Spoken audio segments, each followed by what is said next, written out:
بسم الله الرحمن الرحيم. الحمد لله رب العالمين والعاقبة للمتقين والصلاة والسلام على أشرف الأنبياء والمرسلين ومن تبعهم بإحسان وإيمان إلى يوم الدين وبعد. سورة آل عمران آیت نمبر 44. اعوذ باللہ من الشیطان الرجیم ذلک من انباء الغیب نوحیہ الیک. یہ تمام غیب کی خبروں میں سے ہیں کچھ. نوحیہ الیک، ہم ان کو آپ کی طرف وحی کرتے ہیں. وما کنت لدیہم، اور آپ ان کے پاس نہیں تھے. اذ یلقون اقلامہم، جب کہ وہ اپنے قلم ڈال رہے تھے، اپنے قلموں کو پھینک رہے تھے، ڈال رہے تھے، گرا رہے تھے. ایہم یکفل مریم، اس غرض کے لیے کہ کون ان میں سے مریم علیہ السلام کی کفالت کرے گا. وما کنت لدیہم اذ یختصمون، اور نہ ہی آپ تب ان کے پاس تھے جب کہ وہ اس میں ایک دوسرے سے مخاصمہ کر رہے تھے، یعنی ایک دوسرے سے اختلاف اور اس میں جھگڑا کر رہے تھے کہ کون ان کی پرورش کرے گا. یہ ہماری کل کی آیت یہ رہ گئی تھی، تو آج انشاءاللہ اسی کو ہی بس کمپلیٹ کریں گے. اس سے پہلے کی آیت میں اللہ سبحانہ وتعالی نے مریم علیہ السلام کو جب یہ خوشخبری سنا دی گئی کہ اللہ تبارک وتعالی نے ان کو چن لیا ہے اور ان کی پاکیزگی کا اہتمام کر دیا گیا ہے، اور پھر یہ بھی ان سے کہا گیا کہ آپ اللہ کی فرما برداری کرتے رہیے اور سجدہ اور رکوع کرتے رہیے. تو اس کے بعد درمیان میں ایک چیز اور بھی بیان کی گئی.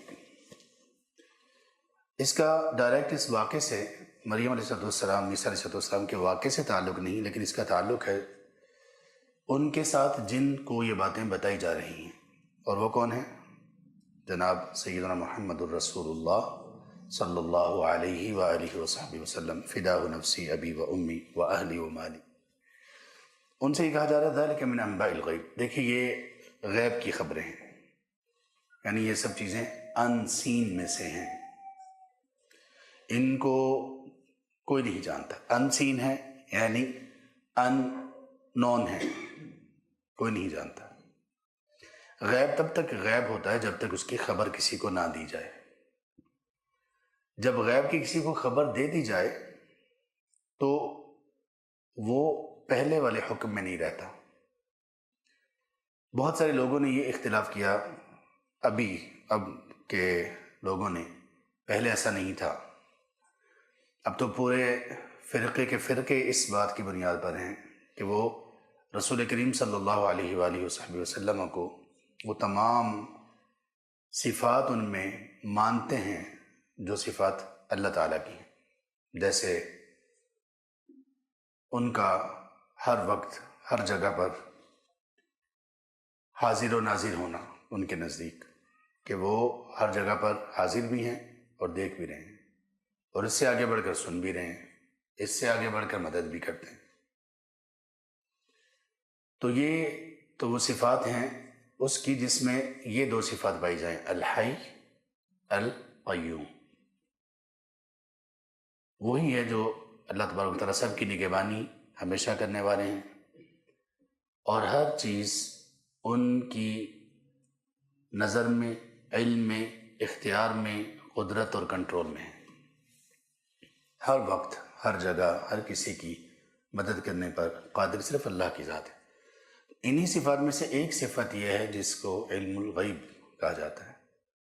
اللہ تعالیٰ نے قرآن کریم میں ایک محکم اور اسٹریٹ فارورڈ آیت میں یہ بات ارشاد فرمائی.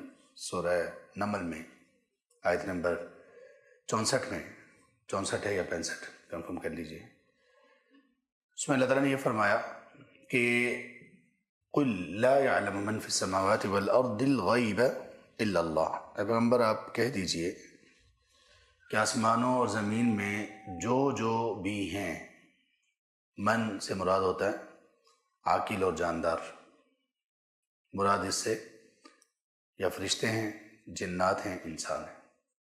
65 ہے، آیت نمبر 65 ہے یہ سورہ نمل کی.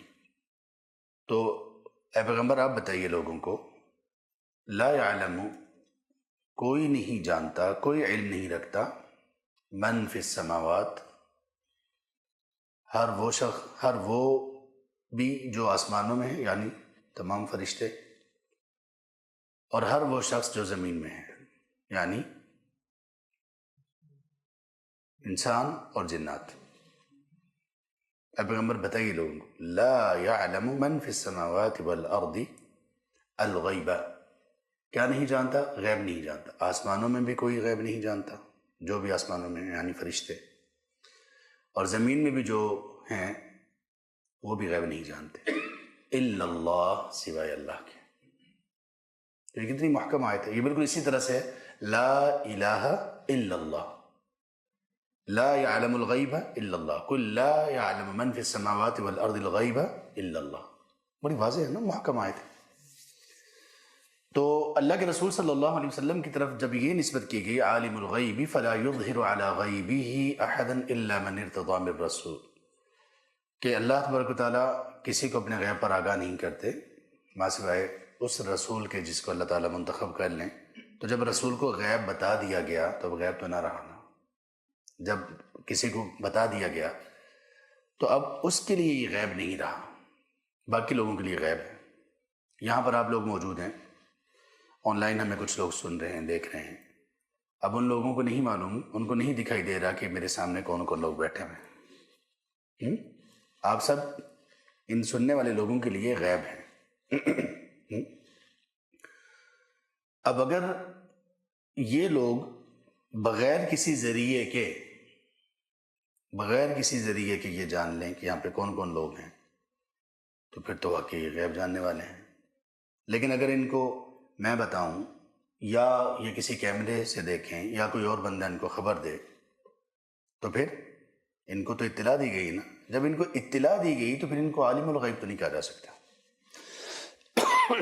جب اللہ کے رسول صلی اللہ علیہ وآلہ وصحبہ وسلم کو اور دیگر رسولوں کو اللہ تعالیٰ نے وحی کر دی، بتا دیا، تو پھر ان کے لیے اب غیب نہیں رہا یہ۔ تو اسے پھر غیب کہا کیوں گیا؟ اس لیے کہ اس سے پہلے وہ چیز غیب تھی۔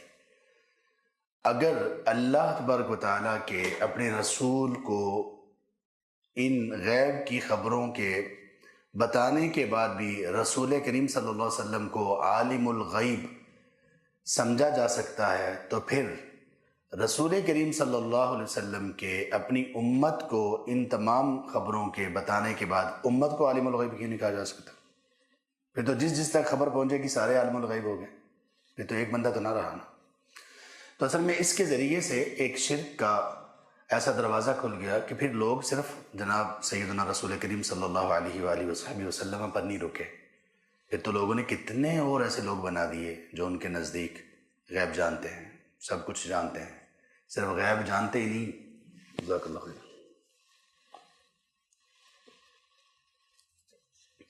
صرف غیب جانتے ہی نہیں بلکہ ہر جگہ پر لوگوں کی بات بھی سنتے ہیں، پکار بھی سنتے ہیں اور ان کی مدد بھی کرتے ہیں۔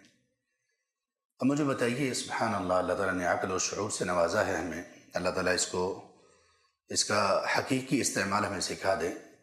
لوگ کہتے ہیں کہ غوث الاعظم، شیخ عبد القادر جیلانی کو غوث الاعظم کہتے ہیں، سب سے بڑا مددگار۔ اچھا، ایک تو نام پہ جھگڑا ہے نا کہ کسی کو مددگار کہا جا سکتا ہے کہ نہیں کہا جا سکتا۔ سبحان اللہ، ایک مولانا صاحب دلیل دے رہے تھے کہ تم لوگ کہتے کہ غوث اعظم کہنا ہی شرک ہے، کہتے ہیں کہ اگر یہ شرک ہے تو پھر صدیق اکبر کہنا کیوں شرک نہیں ہے؟ غوث اعظم سب سے بڑا مددگار، تو صدیق اکبر کیا وہ سب سے بڑے سچے تھے؟ وہ تو اللہ کے رسول صلی اللہ علیہ وسلم سے بڑھ کر تو سچے نہیں ہو سکتے، تو یہ شرک کیوں نہیں ہے؟ کہاں کی بات کہاں پر ملا دی؟ صدیق اکبر ان کو کیوں کہا جاتا ہے؟ صدیق اکبر ان کو اس لیے کہا جاتا ہے کہ اللہ کے رسول صلی اللہ علیہ وسلم کی تصدیق پر ان کو یہ لقب دیا گیا، آپ کی خبروں کی تصدیق پر ان کو یہ لقب دیا گیا، اور وہ امت میں سب سے بڑھ کر، صدیقین میں سب سے بڑھ کر سچے ہیں۔ وہ کہتے ہیں کہ اسی طرح ہم کہتے ہیں کہ مدد کرنے والے لوگوں میں سب سے بڑھ کر وہ مددگار ہیں۔ اب ان دونوں میں زمین آسمان کا فرق ہے۔ کیسے؟ سچائی ایک وہ چیز ہے جو کسی کے اختیار میں ہے، جبکہ کسی کی مدد کرنا یہ وہ چیز ہے جو اس کے اختیار میں نہیں ہوتی، اگر ہوتی ہے تو وہ محدود ہوتی ہے۔ مثال کے طور پر سیدنا ابو بکر صدیق رضی اللہ عنہ کو صدیق اکبر جو کہا جاتا ہے، تو اس میں انہوں نے ہمیشہ سچ بولا، اللہ کے رسول صلی اللہ علیہ وسلم کی تصدیق کی، یہ ان کے اختیار میں تھا۔ اب جن کو آپ الغوث الاعظم کہتے ہیں، اور کہتے ہیں کہ وہ ڈوبی ہوئی کشتیاں بھی نکال دیتے ہیں اور کئی سالوں کے بعد، اور یہ کہتے ہیں کہ جو بھی ان کو پکارتا ہے وہ ان کی پکار سنتے ہیں، صرف سنتے نہیں ہیں، مدد بھی کرتے ہیں۔ سوال یہ ہے کہ جناب جن کو آپ الغوث الاعظم کہتے ہیں، ان کی زبان کون سی تھی؟ جی ان کی زبان فلاں تھی۔ تو اگر کوئی بندہ ان کی زبان کے علاوہ کسی اور زبان میں ان کو پکار رہا ہو تو کیا وہ پھر بھی مدد کریں گے؟ جواب ہاں میں ہوگا یا نہ میں ہوگا؟ اگر نہ میں ہوگا تو اگر وہ کسی دوسری زبان میں کسی کی بات سمجھ ہی نہیں سکتے تو مدد کیسے کریں گے؟ تو جب وہ دوسری زبان میں کسی کی زبان نہیں سمجھ سکتے، اتنی محدود ہیں ان کی قوت یا اتنے محدود ہیں ان کی صلاحیتیں، تو پھر باقی لوگوں کی کیسے وہ سن سکتے ہیں؟ وہ بھی وفات کے بعد۔ وہ تو زندہ جب تھے تب ساری زبانیں ان کو سمجھ میں نہیں آتی تھیں، سب زبانیں تو نہیں سمجھتے تھے نا، تو کوئی زندہ بندہ بھی جب سب کی تمام زبانیں نہیں سمجھ سکتا تو وفات کے بعد کیسے؟ یہ تو ان کا کنٹرول میں ہی نہیں ہے۔ اسی طرح سے ایک بندہ زندہ اگر موجود ہے تو کیا ایک بندے کے زندہ ہونے کا مطلب یہ ہے کہ وہ کسی کی بھی مدد ہر طرح کی کر سکتا ہے؟ نہیں کر سکتا۔ ہر طرح کی مدد کیسے کر سکتا ہے؟ کسی کو اولاد چاہیے، اللہ کے سوا کون دے سکتا ہے؟ کسی کی موت کا وقت ہے، کون ٹال سکتا ہے؟ اور ان ظالموں نے تو ایسی کہانیاں بنائی ہوئی ہیں کہ موت کا وقت غوث اعظم کے کہنے پر ٹل گیا۔ دلیل کیا ہے؟ بزرگوں نے فرمایا اور لکھا ہوا ہے۔ بزرگ کون تھا، کیسا تھا، کہاں لکھا ہوا ہے، کیا سند ہے؟ کچھ بھی نہیں۔ روحیں، بلکہ روحوں کا تھیلا خالی کروا دیتے ہیں۔ غوث اعظم تو لوگوں کی روحیں لے کے جا رہے ہوتے ہیں، وہ تھیلا خالی کروا لیتے ہیں، تو وہ کبھی کبھی وہ ملک الموت سے روحوں کا تھیلا کھلتا ہے تو وہ روحیں گر پڑتی ہیں اور مختلف جگہوں پہ لوگ دوبارہ زندہ ہو جاتے ہیں۔ سمجھ نہیں آتی کہ یہ لوگ ہنسی روکے بغیر کیسے یہ باتیں بتا دیتے ہیں لوگوں کو، اور سمجھ نہیں آتی کہ کس طرح سے اللہ کے بندوں کیا ہو گیا آپ لوگوں کو، کہاں کی بات کہاں ملا دیتے ہیں۔ اللہ کے رسول صلی اللہ علیہ وآلہ وصحبہ وسلم کو اللہ تعالیٰ کیا فرما رہے ہیں؟ ذالک من انباء الغیب، یہ غیب کی خبریں ہیں، نوحیہ الیک، ہم آپ کو وحی کر رہے ہیں۔ پھر اور وضاحت کے ساتھ کہا وما کنت لدیہم، آپ ان کے پاس نہیں تھے جب وہ اپنے قلم ڈال رہے تھے، آپ ان کے پاس نہیں تھے، اور اللہ کے رسول آپ تب بھی نہیں تھے جب وہ اس چیز میں جھگڑا کر رہے تھے کہ مریم علیہ السلام کی کفالت کون کرے گا۔ اس لیے قابل احترام طلبہ و طالبات، آپ لوگوں سے میں یہ کہتا ہوں کہ ایمان کے بارے میں، عقیدے کے بارے میں ہمیشہ علم سیکھتے رہیں۔ لوگوں میں ایمان جب کمزور ہوتا ہے، عقیدہ جب کمزور ہوتا ہے تو سب چیزیں آ جاتی ہیں، سب گناہوں کا دروازہ کھل جاتا ہے۔ ایک بندہ اخلاق میں جتنا بھی اچھا ہو، نماز اس کی جتنی بھی اچھی ہو، صدقہ خیرات جتنا بھی بہترین کرتا ہو، عقیدے میں اگر اس کے معاملہ، اس کی خرابی ہے تو یہ چیزیں اس کے کام نہیں آنے والی، معاملہ خراب ہو جائے گا۔ اور یہ سبحان اللہ اتنی واضح آیات ہیں اور لوگوں نے کیسے ان کو جھگڑا بنا دیا۔ اللہ کا شکر ہے کہ میڈیا کے پھیلاؤ کی وجہ سے یہ چیزیں اب ہر اس سلیم الفطرت شخص کو بڑی آسانی سے سمجھ آ جاتی ہیں کہ جس کی واقعی فطرت سلیم ہے اور سوچ اور سمجھ ابھی تک مولسٹڈ نہیں ہے ان عقائد کے ساتھ جو کہ شرکیاں ہیں یا قرآن و سنہ کے خلاف ہیں، وہ فوراً سمجھ جاتا کہ یہ سب پاؤں جوڑ کر چھوڑی جا رہی ہیں، وہ آرام سے سمجھ جاتے ہیں۔ لیکن کچھ ایسے لوگ ہیں وہ ان کو بڑے کانفیڈنس سے صرف بیان ہی نہیں کر رہے ہوتے، بلکہ وہ ان کے بارے میں کہہ رہے ہوتے ہیں کہ یہ عقیدہ ہمیں بھی رکھنا ہے، کہ یہ سب جانتے تھے، مدد کرتے تھے۔ اور اس کے اوپر اور مثال ہم دیتے ہیں، اگر ہم یہ مثال دیتے ہیں کہ اگر ہم آپ لوگ یہ کہہ دیں کہ غوث اعظم مدد نہیں کر سکتے تھے یا نہیں کر سکتے ابھی، ہاں ان کے مددگار ہونے کی ایک اور بات میں ہم پوچھتے ہیں کہ یہ الغوث الاعظم کب بنے ہیں؟ اپنی زندگی میں بن گئے تھے یا وفات کے بعد بنے ہیں؟ سوال ہے نا، کب بنے تھے؟ زین بھائی اب بتائیں، کب بنے تھے؟ بعد میں؟ پہلے کیا تھے؟ یا تو وہ بعد میں بنے تھے یا پہلے بنے تھے. اب بعد میں کیسے بن گئے اس کا کوئی جواب نہیں. اگر پہلے تھے، چلے مان لیجیے پہلے تھے، سب سے بڑے مددگار، سب سے بڑے مددگار، جب ان کی وفات ہو گئی تو ان کو غسل تو دیا گیا ہوگا نا کہ نہیں؟ کس نے دیا؟ اتنے بڑے مددگار ہیں، اور جب غسل دیا ہوگا لوگوں نے تو ظاہر ہے کہ ان کا لباس مبارک بھی اتارا گیا ہوگا. تو جو بندہ جس میں ذرا بھی ایک زندگی کی رمق ہو، وہ کوئی آپ کو ہاتھ لگانے دے گا اپنے لباس کو اتارنے کے لیے؟ تو جوش میں آ جائیں گے. تو جو اتنے بڑے مددگار ہوں، جو روحوں کے تھیلے چھین لیتے ہیں ملک الموت سے اور اس کو واپس کر دیتے ہیں، اور وہ جو منکر نکیر کو ان کے مریدین منکر نکیر کا بازو پکڑ لیتے ہیں اور سفارش کرواتے ہیں، پھر وہ چھوڑتے ہیں. تو وہ مطلب کیسے انہوں نے یہ گوارا کر لیا کہ ٹھیک ہے جی، جو مرضی ان کے کپڑے اتار دیں اور ان کو غسل دیں. اس کے بعد پھر ان کو کفن پہنایا جاتا ہے. اس کے بعد پھر قبر اور تدفین. کس کی تدفین ہو رہی ہے؟ الغوث الاعظم، سب سے بڑے مددگار. اللہ اکبر. یار کچھ تو خیال کرو، یہ کیا مطلب، کیا چل کیا رہا ہے؟ ان کو ان کی جو مقام و مرتبہ اس پر رکھو. سب سے بڑے ان مشائخ کے گستاخ یہی لوگ ہیں جو ان کو الغوث الاعظم اور وہ بڑے بڑے القابات دیتے ہیں. جس طرح سے عیسیٰ علیہ السلام کے سب سے بڑے گستاخ، بے ادب اور نافرمان وہ لوگ ہیں جنہوں نے ان کو اللہ کا بیٹا قرار دے دیا، اسی طرح یہ لوگ بھی. تو اللہ تبارک و تعالیٰ نے فرمایا کہ وما كنت لديهم اذ يلقون اقلامهم، آپ ان کے پاس نہیں تھے جب وہ اپنا قلم ڈال رہے تھے. وہ قلم کیا ڈال رہے تھے اس کی کوئی تفصیلات ہمیں نہیں بتائی گئی، نہ قرآن کریم میں ہے، نہ اللہ کے رسول صلی اللہ علیہ وسلم نے بتائی. اس کا مطلب یہ کہ وہ کسی بھی طرح سے اصل قرآن دازی کیوں کر رہے تھے، جبکہ وہ تو مریم علیہ السلام کے بارے میں جھگڑا تو بنتا ہی نہیں تھا کہ کون کفالت کرے گا. ظاہر کفالت زکریا علیہ السلام کریں گے. کیوں؟ اس لیے کہ ان کی زوجیت میں ان کی مریم علیہ السلام کی یا خالہ تھیں یا بہن تھیں، جیسے کہ ہم نے اس پر تفصیل سے بات کی. تو باقی لوگ جھگڑا کیوں کر رہے تھے؟ تو اہل علم یہ فرماتے ہیں اس لیے کہ وہ ان کے سردار زکریا علیہ السلام کا ایک مقام و مرتبہ تھا، ان کی بیٹی تھی. تو ہر بندی کی یہ چاہتے کہ اپنے سید، اپنے سردار، اپنے امیر اور اپنے لیڈر، ان کی بیٹی کو میں پرورش میں لے لوں، اس لیے وہ کر دیتے.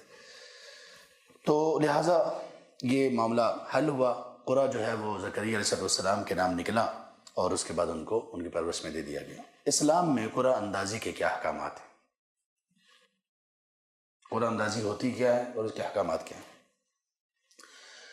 قرہ کہتے ہیں، اس کی یہ یاد رکھیے کہ جب لوگوں کے درمیان کسی بھی طرح کے اختلاف کی صورت میں جب کہ ان کے حقوق یا برابر ہوں یا ان کے حقوق ایک جیسے دکھائی دے رہے ہوں، لوگوں کے درمیان جھگڑے کی صورت میں جب کہ جن لوگوں کے درمیان وہ جھگڑا یا تنازع ہے ان کے سب کے حقوق یا ایک جیسے ہوں یا ایک جیسے دکھائی دیتے ہوں، تو ان میں سے کسی ایک کے لیے اس حق کو ثابت کرنا، اس کے لیے قرآن اندازی ہوتی ہے. جہاں پر حقوق سب کے یا برابر ہوں، یہ بات ذہن میں رکھنی ہے، حقوق سب کے برابر ہوں یا پھر یہ کہ ملتے جلتے ہوں، تب قرآن اندازی ہو سکتی ہے. اگر یہ ہو کہ بہت سارے لوگوں کے درمیان جھگڑا ہوا اور حق کسی ایک کا ہے تو پھر قطعاً قرآن اندازی نہیں کی جا سکتی. قطعاً یہ ناجائز ہے. 4-5 لوگ ہیں، ان میں سے کسی ایک کا حق ہے ایک چیز، قرآن اندازی بھائی کیوں ہوگی؟ جس کا حق ہے اس کو حق دیا جائے گا. قرآن اندازی ہوتی وہاں پر ہے جہاں پر حقوق میں سب برابر ہوں، ملتے جلتے ہوں، یا وہ حقوق میں برابر ہوں یا ان کے حقوق آپس میں ایک جیسے ہوں، تو تب قرآن اندازی کی جاتی ہے. اور جب یہ قرآن اندازی کر دی جائے تو پھر یہ اس کو شریعت کا حکم ہی سمجھا جائے گا. تمام اہل علم کا یہی موقف ہے، ماں سوائے کچھ فقہاء احناف میں سے کچھ نے کہا کہ یہ جائز نہیں ہے قرآن اندازی کرنا. کچھ جگہوں پر مستحب ہوگا لیکن یہ جائز نہیں ہے. کیوں جائز نہیں ہے؟ اس لیے کہ یہ وہ جو قسمت آزمائی کرتے تھے تیروں کے ذریعے سے، قسمت آزمائی یا فال نکالنا، یہ اس کی طرح کی بات ہے. جبکہ باقی تقریباً تمام ائمہ نے، بڑے ائمہ نے، تینوں ائمہ نے اور دیگر محدثین فقہاء نے کہا کہ ایسی بات نہیں ہے، بلکہ قرآن اندازی، قسمت آزمائی اور فال نکالنا ان سے بہت مختلف چیز ہے. کیسے مختلف چیز ہے؟ مختلف چیز اس طرح سے ہے کہ فال نکالنے میں کیا ہوتا ہے، اس میں ہوتا یہ ہے کہ آدمی فال نکالتے ہوئے وہ یہ سمجھ رہا ہوتا ہے کہ یہ چیز جو بھی میں فال نکالوں گا یہ اللہ کا حکم ہوگا میرے لیے. مشرکین بھی جو فال نکالتے تھے، قسمت آزمائی کرتے تھے، جسے حرام قرار دیا گیا سورہ مائدہ کی آیت نمبر 90 میں، جس میں شراب کو حرام قرار دیا گیا، تو اس میں وہ کرتے کیا تھے؟ وہ کرتے یہ تھے کہ ایک تیر پر لکھا ہوتا تھا امرنی ربی، میرے رب نے حکم دیا، میرے رب نے حکم دے دیا. ایک میں لکھا ہوتا تھا منعنی ربی، میرے رب نے منع کر دیا. ایک میں لکھا ہوتا تھا الغفلہ اور غفلہ یا اس طرح کی کوئی چیز لکھی ہوتی تھی. تو وہ تیروں کو ان تین طرح کے تیر ہوتے تھے، کافی تیروں میں ان تین طرح کے تیروں کو آپس میں مکس کرتے اور کسی ایک تیر کو نکالتے. اگر اس پہ لکھا ہوتا کہ میرے رب نے حکم دیا تو وہ کام کر لیتے. اب پہلی قباحت اور پہلی چیز جو گناہ کی ہے، ناجائز ہے، وہ یہ ہے کہ یہ تو اللہ کا حکم نہیں ہے. ممکن ہے کہ وہ کوئی ایسا کام کرنے جا رہے ہوں جو اللہ تبارک و تعالیٰ کی تعلیمات کے خلاف ہو. جب تعلیمات کے کوئی کام خلاف ہو، اس کے بارے میں تو نہ قرآن اندازی ہو سکتی ہے نہ استخارہ ہو سکتا ہے. اسلامی ٹچ ہوتا ہے نا کئی لوگوں میں، تو وہ اسلامی ٹچ میں یہ بھی کرتے ہیں کہ ڈیٹنگ مارنی ہے، ڈیٹ مارنی ہے، استخارہ کر رہے ہوتے ہیں. وہی حرام میں استخارہ کہاں سے آ گیا؟ حرام میں استخارہ نہیں، جو حرام ہے وہ حرام ہے، اس میں استخارہ نہیں. یا ایک بندہ اٹھے وہ استخارہ کرے کہ میں نماز پڑھنے جاؤں یا نہ جاؤں. جو چیز فرض ہے اور جو چیز حرام ہے اس میں استخارہ نہیں ہوتا. ہاں کبھی کبھی کچھ جائز کاموں میں استخارہ ہو سکتا ہے، اور اس میں استخارہ کرنے کا مطلب ہوتا ہے اس میں مزید برکت چاہنا. جیسے بندہ حج کا سفر ہے، اس کے لیے استخارہ کر لے، عمرے کے سفر کے لیے استخارہ کر لے، تو اس میں سفر میں گویا کہ برکت حاصل کرنا اور دیگر جو چیزیں ہیں ان سے شرور وغیرہ سے بچنے کی دعا، اس کے لیے استخارہ ہو سکتا ہے. وہ اصل میں سفر کے لیے استخارہ ہے. تو نیکی کے کام کے لیے استخارہ نہیں ہوتا، حرام کام کے لیے استخارہ نہیں ہو سکتا. تو وہ کیا کہتے تھے؟ فال نکالا، میرے رب نے حکم دیا، کر لیا. یا منعنی ربی، وہ نکل آتا بے شک جتنی بھی نیکی کا کام ہوتا وہ نہیں کر رہا. اور تیسرے میں جب وہ یہ دونوں میں سے کوئی تیر نہ نکلتا، تیسرا نکلتا، تو وہ دوبارہ سے وہ کرتے تھے. تو اس میں اور اس میں کتنا فرق ہے؟ یہاں پر کیا ہے کہ جب لوگوں کے حقوق برابر ہوں تو ان کے درمیان قرآن اندازی کی جاتی ہے، یا کچھ ایسا پتہ نہ چل رہا ہو کہ کس سے کیا کام کس سے شروع کیا جائے حقوق کے برابر ہونے میں، تو تب ہوتا ہے. اسی طرح اس میں انسان کا اللہ تبارک و تعالیٰ کی تعلیمات کو بائی پاس کرنا ہوتا ہے. تیر اندازی قسمت آزمائی میں اللہ تبارک و تعالیٰ کی اس کو بائی پاس کر دیتے ہیں، اور لوگ انہی چیزوں کو وہ اپنی قسمت سمجھ لیتے ہیں، انہی چیزوں کو وہ ان کے اوپر اپنا اعتقاد رکھ دیتے ہیں. ان چیزوں کی وجہ سے کسی کا حق یا تو مار دیتے ہیں، یا جس کا حق نہیں ہوتا اس کو وہ چیز دے دیتے ہیں.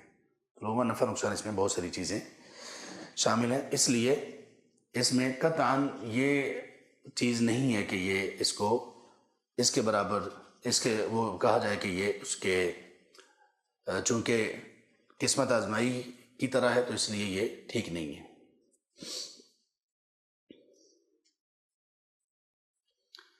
اور جو لوگ یہ قسمت آزمائی کر رہے ہوتے ہیں، ہمارے ہاں بھی بہت سارے لوگ کر رہے ہوتے ہیں، یا اپنے ستارے دیکھ رہے ہوتے ہیں، یا کچھ اور اس طرح کی فال نکال رہے ہوتے ہیں، تو یہ چیزیں ان کے لیے اسلام کی تعلیمات کے بھی خلاف ہیں اور بہت دفعہ ان کو شرک کے اندر داخل کر دیتی ہیں۔ فال نکالنے کا ایک اور طریقہ بھی لوگوں نے اپنایا ہے۔ وہ طریقہ کیا ہے؟ اور یہ بھی لوگوں میں بڑا معروف ہے، خاص طور پر خواتین میں۔ وہ طریقہ یہ ہے کہ وہ کیا کرتے ہیں خواتین، کوئی کام مشکل ہو جائے، چلیں باقی جو طوطے والی فال ہوتی ہے اس سے تو یہ کچھ بہتر ہی ہیں، لیکن طریقہ یہ نہیں۔ وہ کیا کرتے ہیں، اب یہ فال قسمت آزمائے گا، یہ بھی طریقہ، کوئی مشکل پیش آئی قرآن کریم کو کھولیں گے رینڈملی، اور اس میں جس آیت پر وہ انگلی ان کی گئی، نظر گئی، کہتے ہیں بس یہی میرا اللہ کے لیے میرا حکم ہے، یہی میرا اللہ تبارک و تعالیٰ کے لیے حکم ہے۔ اب ایک بندے نے وہ کھولی، کوئی پریشانی تھی، اس نے قرآن مجید کو کھولا تو وہ سورۃ البقرہ کا وہ مقام کھولا ہے جس میں یہ لکھا ہوا تھا کہ شراب اور جوے میں تمہارے لیے نفع بھی ہے۔ تو وہ پھر شراب منگوائے گا، اللہ کا میرے لیے یہی حکم ہے، بس ٹھیک ہے۔ یا اس نے وہ کھولا تو فَذْبَحُوا بَقَرَةً، اللہ تعالیٰ آپ کو حکم دیتے ہیں ان اللہ یأمرکم ان تذبحوا بقرہ، اللہ تمہیں حکم دیتے ہیں گائے ذبح کرو، چلو گائے ذبح کرنے لگ گیا۔ اور اگر وہ اس آیت پہ انگلی آ گئی جس میں اللہ تبارک تعالیٰ نے بنی اسرائیل کو کہا تھا فَاقْتُلُوا أَنفُسَكُمْ، اپنے آپ کو قتل کرو،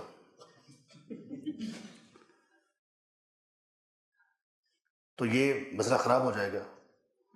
ایک بندہ ہے وہ شادی شدہ بھی نہیں ہے اور اس کا سلسلہ بھی ایسا نہیں ہے، وہ پریشان ہے، تو وہ قرآن کریم کی آیات کھولتا ہے اور آ جاتا ہے اس آیت پر، ہاتھ اس آیت پر آتا ہے جس میں لکھا ہوا ہوتا ہے کہ دودھ پلانے کی عمر 2 سال ہے، بچے کو دودھ پلانے کی عمر 2 سال ہے۔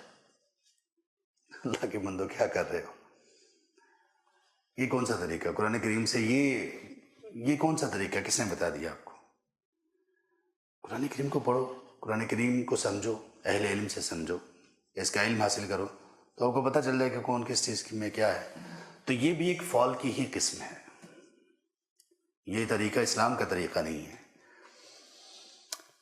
اس کے بعد جو علماء یہ کہتے ہیں کہ یہ قرآن اندازی کرنا بالکل ٹھیک ہے، تو انہوں نے یہ کہا کہ قرآن اندازی 3 انبیاء نے کی۔ کون کون سے 3 انبیاء نے قرآن اندازی میں حصہ لیا؟ یونس علیہ السلام۔ کب لیا انہوں نے؟ کیسے؟ کیا واقعہ؟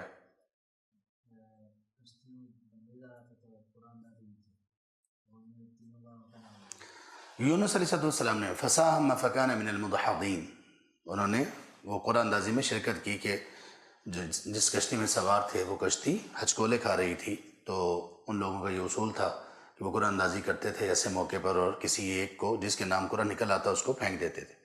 تو انہوں نے قرآن اندازی میں شرکت بھی کی اور قرآن اندازی میں ان کا نام آیا تو انہوں نے اس کو قبول بھی کیا، نمبر 1۔ اور کس نبی نے کیا؟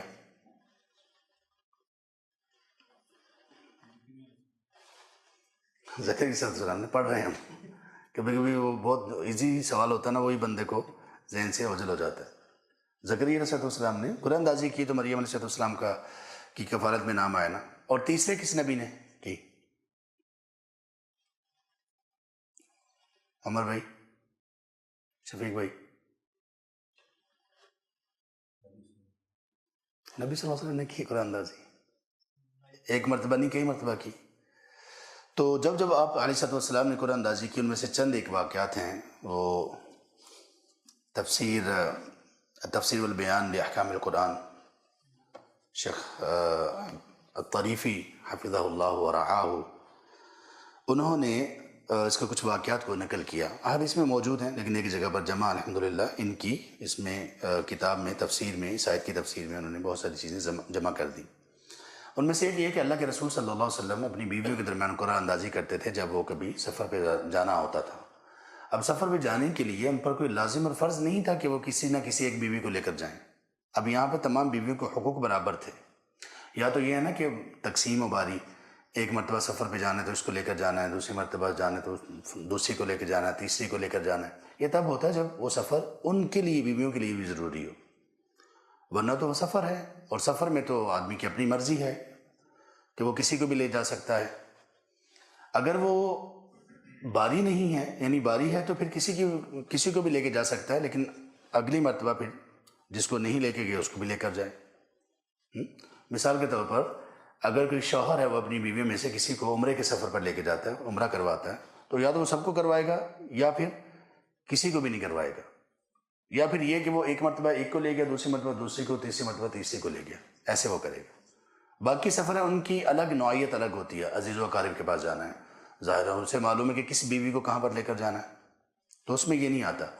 لیکن ویسے اگر وہ کسی جگہ پر لے کے جانا چاہتا ہے تو وہ قرآن اندازی کرے گا، تو جس کا نام نکل آئے گا تو وہ جائیں گے۔ اللہ کے رسول صلی اللہ علیہ وآلہ وسلم نے اس طرح سے قرآن اندازی کی اور اپنی ازواج مطہرات کے ساتھ مختلف اوقات میں مختلف زوجات کے ساتھ آپ نے سفر کیا۔ اہل علم یہ کہتے ہیں کہ جب سفر میں یہ قرآن اندازی کر لی جائے اور کسی ایک بیوی کو ساتھ لے جایا جائے تو پھر اس کے بعد واپس آ کر وہ جو تقسیم ہوتی ہے بیویوں کے درمیان اس میں کوئی فرق نہیں پڑے گا۔ ایسا نہیں ہوگا کہ یہ کہا جائے کہ یہ بیوی چونکہ سفر میں ساتھ تھی تو لہٰذا اب اس کی باری ختم ہوگی، نہیں، ایسا نہیں ہوگا۔ یہ قرآن اندازی کی بات ہے، قرآن اندازی میں ایسا نہیں ہوگا، اس لیے کہ پھر قرآن اندازی کا مقصد ہی ختم ہو جاتا ہے۔ اس کے علاوہ اللہ کے رسول صلی اللہ علیہ وسلم نے کہاں کہاں پر قرآن اندازی کروائی یا کہاں کہاں پر قرآن اندازی کا ذکر کیا، کون بتائے گا؟ حجر اسود کو نصب کرتے وقت، ہاں بہت اچھا جواب ہے، طیب صاحب نے دیا، بارک اللہ فیک۔ کچھ اور بھی چلے میں بتا دیتا ہوں۔ اللہ کے رسول صلی اللہ علیہ وسلم نے فرمایا، صحیح بخاری اور صحیح مسلم میں حدیث ہے، آپ نے فرمایا لو یعلم الناس ما فی النداء والصف الاول، اگر لوگ یہ جان لیں کہ اذان دینے میں اور پہلی صف میں کتنا اجر ہے، ثم لا یجدوا الا ان یستہموا علیہ، اگر واقعی ان کو پتہ چل جائے تو پھر ان کے پاس اور کوئی طریقہ نہ ہو اذان دینے کا اور پہلی صف میں پہنچنے کا، رش لگا ہوا ہے، سارے لوگ چاہ رہے ہیں کہ میں اذان دوں، سارے لوگ چاہ رہے ہیں کہ میں پہلی صف میں، اگر لوگوں کو پتہ چل جائے کہ اس میں کتنا اجر ہے تو لوگ کیا کریں گے؟ قرآن اندازی کریں گے کہ میرا نمبر آ جائے اور میں چلا جاؤں۔ اتنا یہ عظیم عمل ہے۔ نماز کے بارے میں سبحان اللہ اس طرح کی بہت ساری احادیث موجود ہیں، بہت ساری توجہ ہے۔ ہمارے استاد محترم سے ہم نے ایک بات سنی تھی، شیخ محترم سے، حافظ مسعود عالم حفظہ اللہ سے، وہ کہتے تھے سبحان اللہ، انہوں نے کہا کہ آدمی کے ایمان کی بلند ترین سطح اور آدمی کے ایمان کی کمزور ترین سطح کا پتہ چلتا ہے اس کی نماز سے۔ آدمی جب اپنے ایمان کی بلند ترین سطح پر ہوتا ہے تو نماز سے ہی اس کا پتہ چلتا ہے، نماز میں ہی وہ اس کو معراج اور وہ بلندی نصیب ہوتی ہے ایمان کی، اور نماز میں ہی جب آدمی کم ترین ایمان کے لیول پر ہوتا ہے تو اس کا بھی نماز سے پتہ چلتا ہے۔ اور ایک روایت میں بھی ہے کہ اس امت میں سب سے پہلے ایمان کے متعلق ہی جو چیز اٹھائی جائے گی، اس طرح کے الفاظ ہیں، اونچ نیچ نہ ہو جائے، تو جو سب سے پہلے اس امت سے جو چیز اٹھائی جائے گی وہ نماز کا خشوع ہوگا۔ نماز میں جتنا خشوع خضوع اور جتنا اللہ تبارک و تعالیٰ کے ساتھ تعلق ہوگا اتنا ہمارا ایمان زیادہ ہوتا ہے۔ اور کبھی اللہ اکبر واللہ نمازیں ایسی ہو جاتی ہیں کہ صرف ٹکریں ہی ہوتی ہیں، کچھ پلے نہیں پڑ رہا ہوتا۔ اس لیے نماز کے معاملے میں اب سب بھائیوں کو بہنوں کو میں نصیحت کرتا ہوں، اللہ کے لیے بہت حفاظت کریں۔ یہ جو پروموشن ہے نا نمازوں کے سلسلے میں اللہ کے رسول صلی اللہ علیہ وسلم کی طرف سے، اس کو ایسے نہ جانے دیں۔ پہلی صف، اذان اور اقامت کے درمیان دعا رد نہیں ہوتی، اللہ اکبر۔ اس لیے ہم نے مرکز میں موجود یہاں پہ اپنے بھائیوں سے یہ گزارش کر رکھی ہے کہ یہاں پہ ایسا ماحول بنا دیں اور ایسے ایک دوسرے کو اس چیز پر مدد کریں کہ جیسے ہی اذان ہو سب کام چھوڑ دیں اور نماز کی تیاری کر کے مسجد میں آ جائیں۔ یہ بڑا قیمتی وقت ہے، بونس ٹائم آپ کو ملا ہوتا ہے اللہ سے کچھ مانگنے کا، اللہ تبارک و تعالیٰ کو منانے کا۔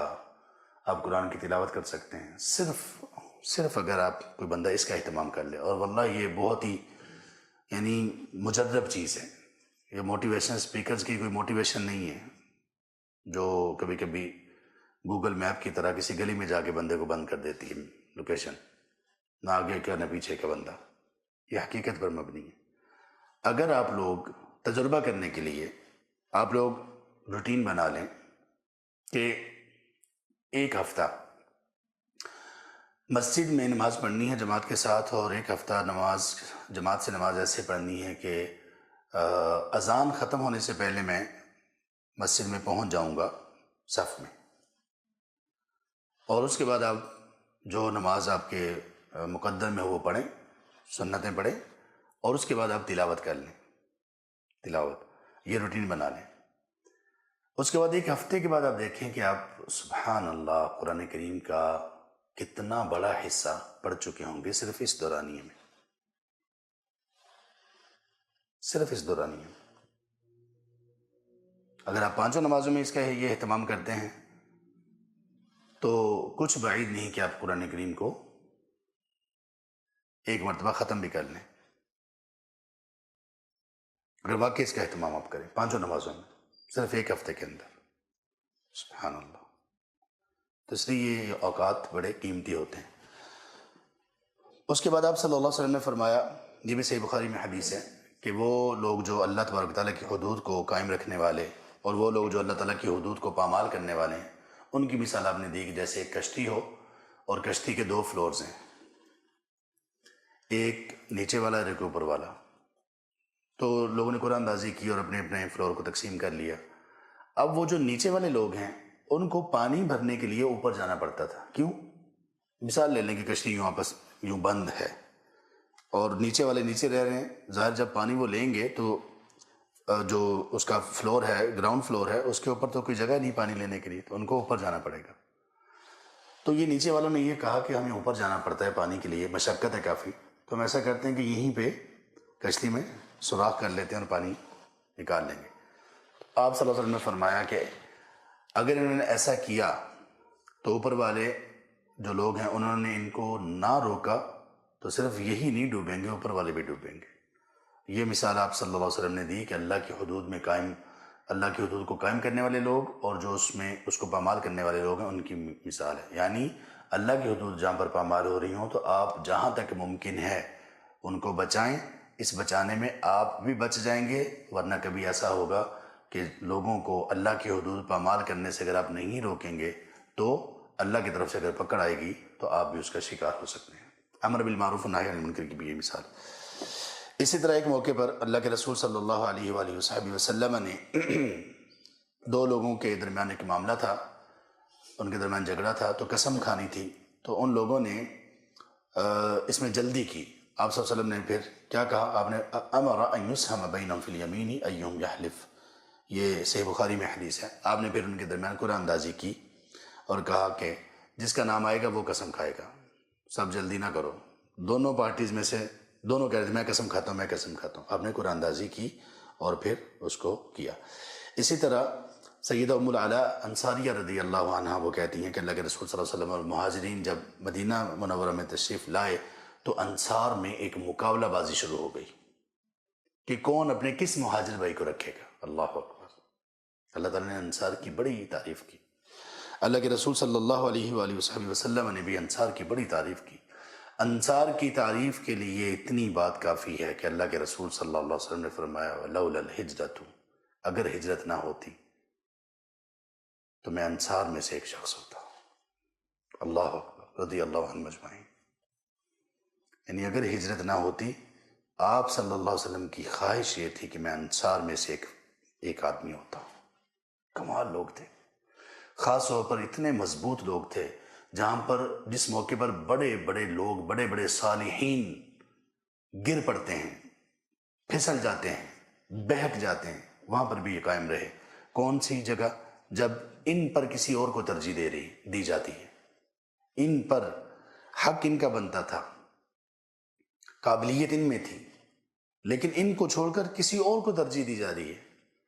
اس موقع پر بھی یہ نہ کوئی اس کے بارے میں کوئی مسئلہ وہ کھڑا کرتے ہیں، حالانکہ وہ اگر چاہیں تو بات بھی کر سکتے ہیں، اپنا حق لے بھی سکتے ہیں، سب چھوڑ دیتے اور کیا کہتے؟ صرف اور صرف یہ ربنا اغفر لنا ولاخواننا الذین سبقونا بالایمان ولا تجعل فی قلوبنا غلا للذین آمنوا ربنا انک رؤوف رحیم یؤثرون علی انفسهم ولو کان بہم خصاصہ۔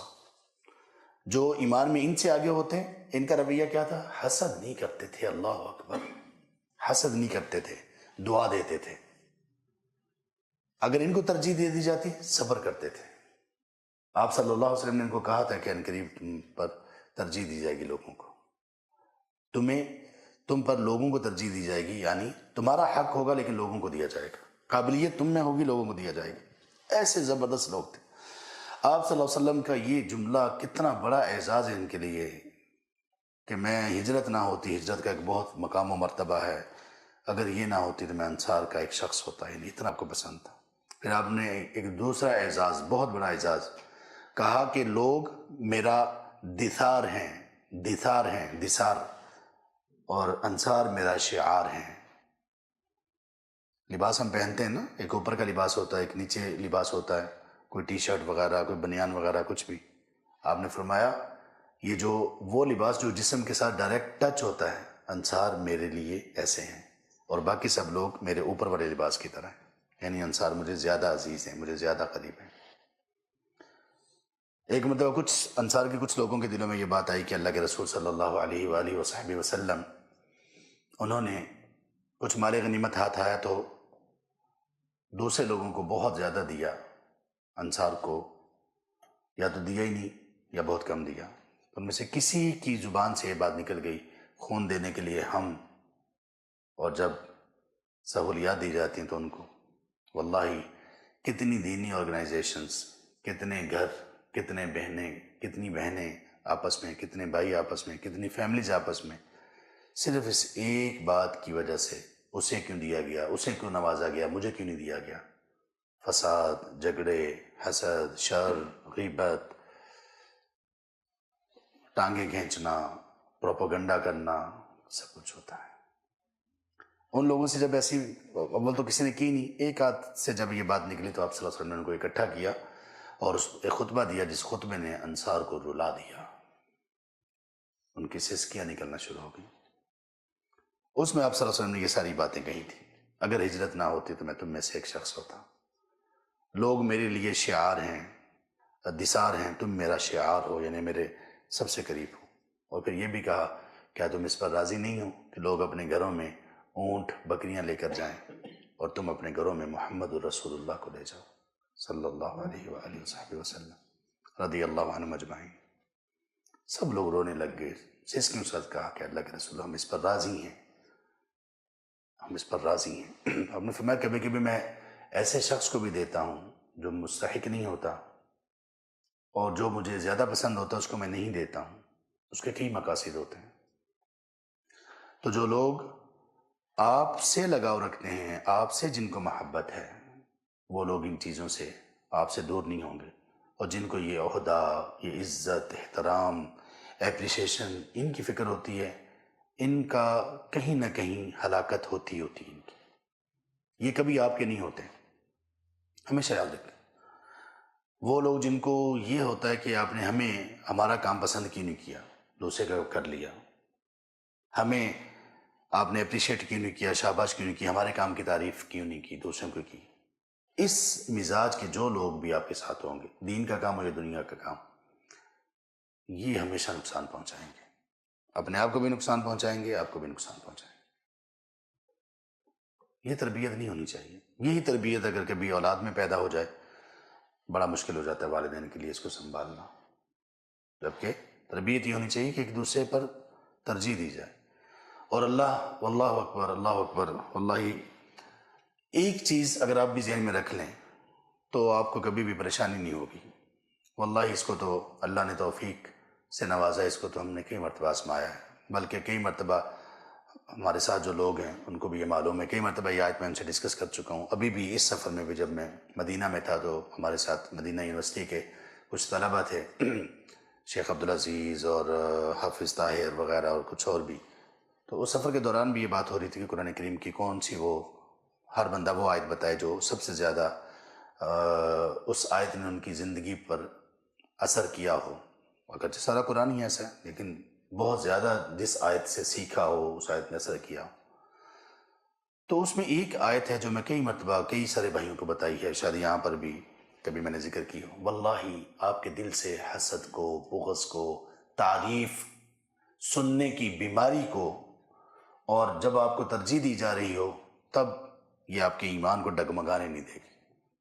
اور وہ آیت ہے جب اللہ تعالیٰ نے موسیٰ علیہ السلام سے کہا تھا ثم جئت على قدری یا موسیٰ، اے موسیٰ پھر آپ اپنی اس تقدیر جو اللہ نے ایک مقرر کر رکھی تھی، ایک اندازہ اور ایک قدر، ایک تقدیر اور ایک وقت، آپ اس وقت کے مطابق آپ ہمارے پاس آئیے، تب اللہ نے کہا جب اللہ تعالیٰ نے ان پر وحی نازل کی تھی۔ اب اس سے پیچھے اگر موسیٰ علیہ السلام کی سٹوری کو آپ دیکھیں، اگر اللہ تعالیٰ چاہتے تو یہی وحی اس وقت بھی نازل کر سکتے تھے جب ان کے ہاتھوں سے ایک بندہ مر گیا تھا، لیکن وہ کیسے چھپتے پھرے، کیسے وہ وہاں سے نکلے، کیسے سفر کیا، ہجرتیں کی، کیسے وہ بکریاں چرائیں، کیسے وہ ان کے پاس 10 سال تک ٹھہرے، خدمت کی، نکاح ہوا، اور اس کے بعد راستے میں جاتے ہوئے پھر اللہ تبارک و تعالیٰ نے یہ وحی نازل کی۔ کبھی کبھی ایک چیز اللہ تعالیٰ نے آپ کے لیے مقرر کر رکھی ہوتی ہے، آپ کو اگر یہ رہا ہوتا کہ یہ تو میرا حق ہے، مجھے ملنا چاہیے، مجھ میں قابلیت ہے، صلاحیت ہے، لیکن اللہ نہیں چاہ رہے ہوتے کہ آپ کو وہ ملے۔ اللہ چاہ رہے ہوتے ہیں کہ اس نعمت کو ملنے کا وقت اللہ کے ہاں کوئی اور مقرر ہوتا ہے، لیکن اعتماد کون کرے؟ یہ آیت آپ کو وہ اعتماد دے گی کہ اگر ایک چیز آج جو مجھے ملنی چاہیے نہیں مل رہی، اللہ اس کو بہترین وقت میں مجھے دیں گے۔ واللہ اللہ کا شکر ہے اس آیت کے بعد بھی، اور اللہ تعالیٰ نے یہ کبھی ہمیں یہ فکر نہیں ہوئی کہ ہم سے عہدہ چھین جائے، ہم سے بڑائی ہماری ختم ہو جائے، ہمیں کوئی اپریشیٹ کرے، ہمارے کام کی کوئی تعریف کرے۔ اللہ نے یہ بیماریوں سے دور کر دیا ہمیں، اللہ کا شکر الحمدللہ۔ جو لوگ ان بیماریوں میں ہیں، یہ تو مومن کے لیے کینسر کی طرح کی بیماریاں ہیں۔ اللہ اکبر، اللہ اکبر۔ تو یہ سلسلہ ہے، انصار ایسے تھے، اللہ ہمیں بھی ان لوگوں جیسا بنا دے، اللہ ہمیں بھی ان میں کر دے۔ کیسے لوگ تھے کہ جن کے بارے میں رسول کہتے ہیں کہ میرا دل چاہتا ہے کہ میں تم میں سے ہو جاؤں، میں تمہاری طرح کا، یعنی میں تم میں سے ہوتا، تمہاری طرح کا نہیں، تم میں سے ہوتا، آپ سے تو کوئی بھی آپ کے برابر نہیں ہو سکتا۔ لیکن کتنی فضیلت کی یہ بات۔ تو یہ تب کی بات ہے جب ام العلا انصاریہ کہتی ہیں کہ مہاجرین آئے، اور انصار میں یہ مقابلہ بازی تھی کہ کون کس مہاجر بھائی کو رکھے گا۔ ایک کہنے کہ اس مہاجر بھائی کو ہم رکھیں گے، دوسرا بھی کہہ رہا تھا، تیسرا بھی کہہ رہا تھا۔ تو کہتے ہیں کہ پھر آپ صلی اللہ علیہ وسلم نے قرآن اندازی کروائی ان کے درمیان۔ تو وہ کہتی ہیں کہ جب قرآن اندازی ہوئی تو ہمارے قرآن میں جن کا نام آیا وہ تھے عثمان ابن مظعون رضی اللہ عنہ۔ تو اس موقع پر بھی آپ نے قرآن اندازی کروائی، اور بھی کئی ایک مواقع ہیں جن پر آپ نے قرآن اندازی کروائی، صحابہ نے بھی کروائی قرآن اندازی۔ سعد بن ابی وقاص رضی اللہ عنہ میدان جنگ میں، قادسیہ کے میدان میں مؤذن جو تھے وہ زخمی ہو گئے یا شہید ہو گئے، تو پھر لوگ کہہ رہے تھے کہ میں نے اذان دینی ہے، مختلف لوگ، تب آپ نے ان کے درمیان قرآن اندازی کروائی۔ اللہ تبارک و تعالیٰ ہمیں خیر والا بنا دیں، اللہ تعالیٰ یہ جو ساری نفس کی بیماریاں ہیں، دل کی بیماریاں ہیں، ان سے ہمیں محفوظ کر دیں، اور اللہ تبارک و تعالیٰ ہمیں دین کا فہم نصیب کر دیں، اللہ تعالیٰ ہمیں دین کا فہم نصیب کر دیں اور عافیت میں رکھیں۔ اتنا ہی آج کافی ہے انشاءاللہ۔ اس کے بعد کی آیت جو آج اس میں تھی وہ ہم انشاءاللہ کل پڑھیں گے، آیت نمبر 49 کل ہم پڑھیں گے انشاءاللہ۔ ایک سوال ہے، بڑا اہم، بڑا ریلیونٹ سوال ہے، قرآن اندازی کے ذریعے انعامات بھی نکالے جاتے ہیں تو کیا وہ جائز ہوتا ہے؟ یہ اچھا سوال ہے۔ دیکھیے قرآن اندازی میں انعامات نکالنے میں اگر تو بغیر کوئی پیسہ خرچ کیے ہوئے آپ کسی قرآن اندازی میں شریک ہو سکتے ہیں۔ کسی نے قرآن اندازی لگا رکھے کہ یہ قرآن اندازی ہم کر رہے ہیں، جو پہلے آئے گا اتنے نام ہم نے داخل کرنے ہیں، تو جس کا نام نکل آیا تو اس کو یہ انعام ملے گا، اور اس میں آپ کو کچھ بھی خرچ نہیں کرنا پڑ رہا، تو تب ٹھیک ہے۔ ایک صورت یہ ہے اس کے ٹھیک ہونے کی۔ دوسری صورت یہ ہے کہ انہوں نے یہ کہا ہوا ہے کہ آپ اتنی خریداری کریں گے، مختلف مالز اور مختلف جو سیلرز ہیں، دکاندار ہیں، شاپنگ مالز ہیں، یا اس طرح کی مزید جو چیزیں ہوتی ہیں، ان میں وہ لوگ ایک آفر لگاتے ہیں کہ اگر آپ اتنے کی خریداری کریں گے تو آپ قرآن اندازی میں حصہ لے سکتے ہیں۔ اس میں اگر کوئی بندہ قرآن اندازی میں حصہ لینے کی وجہ سے خریداری کرتا ہے تو یہ اس کے لیے ٹھیک نہیں ہے، یہ ٹھیک نہیں ہے، یہ اس کے لیے مناسب نہیں ہے۔ اگرچہ وہ جو چیز لے رہا ہے وہ اس کے استعمال کی ہے، وہ پیسے ایسے ہی نہیں خرچ کر رہا، اس کو کچھ مل رہا ہے، لیکن اگر اس کی نیت یہ ہے تو اس کو ایسا نہیں کرنا چاہیے، اس سے بچنا چاہیے۔ لیکن اگر ویسے ہی وہ وہاں پر مال میں گیا اور اسے معلوم ہے میں نے ایک چیز لینی تھی اور یہاں سے میں نے خریدنی تھی، وہ خریدنے کے بعد ان کی قرآن اندازی میں اگر شامل ہو جاتا ہے، اس میں کوئی حرج کی بات نہیں، اس میں کوئی حرج کی بات نہیں۔ وہ قرآن اندازی بالکل غلط ہے جس میں وہ کہیں کہ آپ قرآن اندازی میں شامل ہو سکتے ہیں اور آپ قرآن اندازی میں شامل ہونے کے لیے آپ کو اتنے پیسے خرچ کرنے پڑیں گے. یہ جوا ہے، یہ جوا ہے، گیمبلنگ ہے، یہ ممنوع ہے. قلم ڈالنے سے کیا مراد ہے وہ ہم بتا چکے ہیں.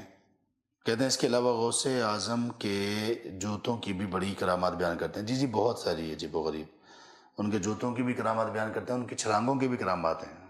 ایک دفعہ گئے، میں کبھی کبھی سوچتا ہوں کہ ان ظالموں نے جو گستاخیاں کی ان بزرگوں کے بارے میں، بعد کے لوگوں نے وہ جو کارٹونز بنائے ہیں نا، وہ سارے ان کو دیکھ کے بنائے، ان کے واقعات کو پڑھ کے نا. ان میں بھی ایسے ہی ہوتا ہے. کارٹون نے چھلانگ لگائی، کئی دن تک اوپر ہی ہے، نیچے نہیں آ رہا، یعنی اوپر والی دنیا میں نکل گیا. تو ان لوگوں نے واقعی ہی صحیح ان کی وہ کی ہے. پرائز بانڈ جائز نہیں ہے، قطعاً جائز نہیں. پرائز بانڈ کسی بھی طرح سے جائز نہیں. اس پر ہم سورۃ البقرہ میں بات کر چکے ہیں تفصیل سے. ہاں، غلاموں کے آزاد کرنے میں بھی بالکل حصہ ڈالا گیا تھا. اس میں یہ تھا کہ ایک شخص نے، بلکہ بڑی اچھی یہ بات ہے، آدمی وفات کے بعد جو وصیت کر سکتا ہے وہ 1/3 کر سکتا ہے، اس سے زیادہ نہیں. اور دوسرا جو وصیت کی جاتی ہے وہ ورثاء کو نہیں ملتا، ورثاء کے لیے وصیت نہیں ہوتی. ایک شخص نے وصیت کر دی تھی اپنے سارے مال کی، اور اس کے مال میں، اس کی وراثت میں غلام ہی تھے. آپ صلی اللہ علیہ وسلم میں 6 غلام تھے غالباً. تو آپ صلی اللہ علیہ وسلم نے پھر ان کو بلایا اور ان میں قرآن اندازی کی. قرآن اندازی میں جن کا نام آیا ان 2 کو آزاد کیا اور 4 کو رکھا اور ان کو وراثت میں تقسیم کر دیا. ایک سوال ہے کہ ایسے بھی الفاظ ہیں کہ انصار سے محبت ایمان کا حصہ. بالکل صحیح بخاری کی حدیث ہے، یہ صحیح بخاری کی حدیث ہے کہ انصار صحابہ سے محبت ایمان ہے. جن کو انصار صحابہ سے محبت نہیں وہ بے ایمان ہے. سورہ اور آیت نمبر شروع میں بتا دی تھی اسامہ بھائی. حضرت موسیٰ علیہ السلام والی یہ آیت دوبارہ بتا دیں. سورت کا نام بھی ثم جئت علی قدر یا موسیٰ، سورۃ طٰہٰ آیت نمبر 40 ہے. یہ یاد کر لیں. یہ پورا واقعہ بڑا بہت ہی زیادہ اس میں اللہ تعالیٰ کی طرف سے نشانیاں ہیں، بہت ہی زیادہ. یہ تو آیت کا ایک حصہ پڑا نا، پوری آیت اور آگے پیچھے کی سب چیزیں بھی. ایک سوال کس نے یہ کیا ہے کہ خود احتسابی کے لیے کیا عمل کیا جائے، یعنی اپنے نفس کے شرور کیسے منکشف ہوتے ہیں. دیکھیں یہ بڑا اہم سوال ہے، بہت اہم سوال ہے کہ خود احتسابی کے لیے کیا کیا جائے اور اپنے جو بندے کے شر ہیں نا وہ کیسے بندے پر منکشف ہوتے ہیں.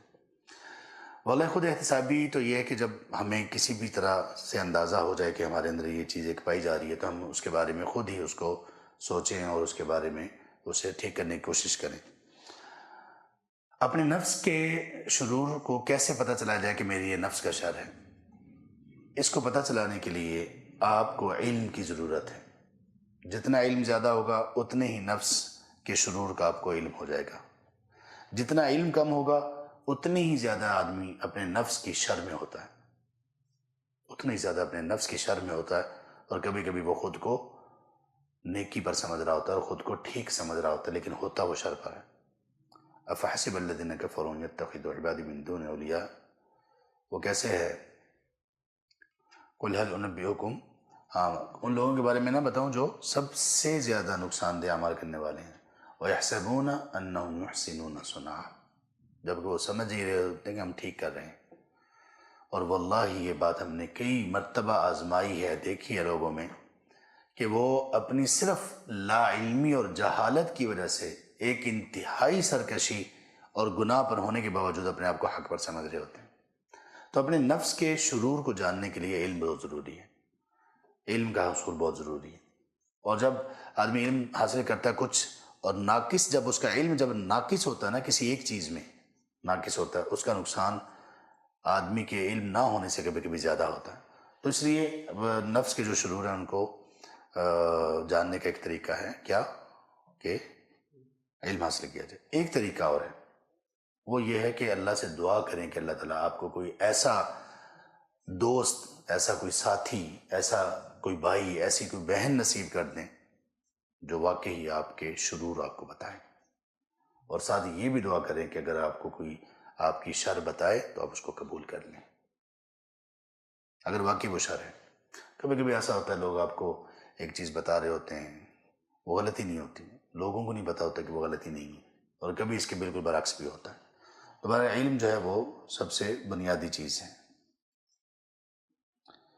ایک سوال یہ ہے کہ قرآن اندازی کا یہ حکم جو آپ نے خریداری کے بارے میں بتایا، جو لوگ آفر یہ دینے والے لوگ ہیں، اگر ان کی نیت ایسی نہیں ہے بلکہ ان کی نیت یہ ہے کہ لوگ آئیں تو چلیں، ایک ہماری تھوڑی سی پبلسٹی بھی ہو جائے اور لوگوں کو بھی فائدہ ہو جائے، تو ان کے لیے گنجائش ہے بھی، نیت پر ڈیپینڈ کرتا ہے۔ اللہ اکبر۔ شروع سے جواب کس کا دینا تھا؟ ہاں، اپنے نفس کے شر کے لیے دو چیزیں میں نے بتائی تھیں۔ ایک چیز یہ کہ علم حاصل کیجئے۔ کبھی کبھی ایسا ہوتا ہے کہ بندہ علم نہ ہونے کی وجہ سے اپنے شر کو بھی حق سمجھ رہا ہوتا ہے۔ علم جتنا آپ کا زیادہ ہوگا اتنی زیادہ آپ کو خود اپنے نفس کے شر کا پتہ چلے گا، اور بندہ بغیر علم کے دوسرے کے شر کو پہچان لیتا ہے۔ اپنے شر کو پہچاننے کے لیے علم ضروری ہے، نمبر ایک۔ نمبر دو یہ ہے کہ دعا اللہ سے یہ کریں اور کوشش یہ کریں کہ آپ کو اللہ تعالیٰ کوئی ایسا دوست نصیب کر دے، بھائیوں کو اور بہنوں کو کوئی ایسی بہن نصیب کر دیں، یا آپ کو کوئی ایسا ہم سفر نصیب کر دیں آپ کے شوہر یا آپ کی بیوی کی صورت میں، جو آپ کو آپ کے شر کے متعلق بتائے، اور ساتھ یہ بھی دعا کریں کہ جو بندہ واقعی ہی آپ کی اصلاح کرے آپ اس کو قبول کر لیں۔ کسی کی اصلاح کرنا بھی تو ایک قیامت ہوتی ہے نا۔ کئی یہ واقعات ایسے ہوئے ہیں، کسی نے کسی کو تنہائی میں نصیحت کی کہ آپ میں یہ ایک چیز پائی جا رہی ہے، آپ کو یہ نہیں کرنی چاہیے، ناراض ہو گئے۔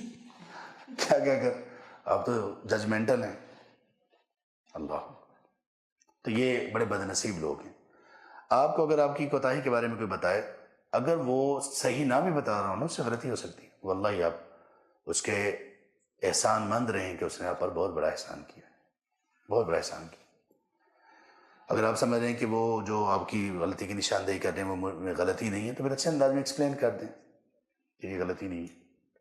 تو برابر علم اور اچھے دوست، اچھے احباب اللہ کے لیے جو لوگ ہوتے ہیں، یہ اللہ کی بڑی نعمت ہوتے ہیں۔ کچھ لوگ ایسے ہوتے ہیں، وہ جو لنڈے کے مجنوں اور لنڈے کی محبت کرنے والے ہوتے ہیں نا، وہ لوگ یہ کہتے ہیں جب کسی سے محبت کرو تو اس کے لیے اپنے دل میں قبر کھود لو اور اس کی ساری برائیاں اس میں دفن کر دو، یعنی کسی کو کچھ نہ کہو، جو مرضی کرتا رہے۔ یہ تو بےہودگی ہے، یہ محبت تھوڑی ہے۔ یہ قبر کھود لو، قبر کھود کے خود ہی اس میں چلے جاؤ جب آپ نے کسی کی اصلاح نہیں کرنی۔ جبکہ ایمان کا رشتہ تو ہے ہی اس پر ہے کہ آپ نیکی کا حکم دیتے ہیں، والمؤمنون والمؤمنات بعضهم اولیاء بعض یامرون بالمعروف وینہون عن المنکر۔ ایمان کی علامت ہی ہے کہ وہ ایک دوسرے کو نیکی کا حکم دیتے ہیں اور برائی سے روکتے ہیں۔ اس کے لیے سوال کیے کہ کون سا علم درکار ہے اور کہاں سے حاصل کریں؟ اس کے لیے علم وحی درکار ہے، قرآن کا علم درکار ہے اور حدیث کا علم درکار ہے، اور یہ علماء سے حاصل کیا جائے۔ سبحانک اللہم و بحمدک، اشہد ان لا الہ الا انت، استغفرک و اتوب الیک۔ السلام علیکم و رحمۃ اللہ۔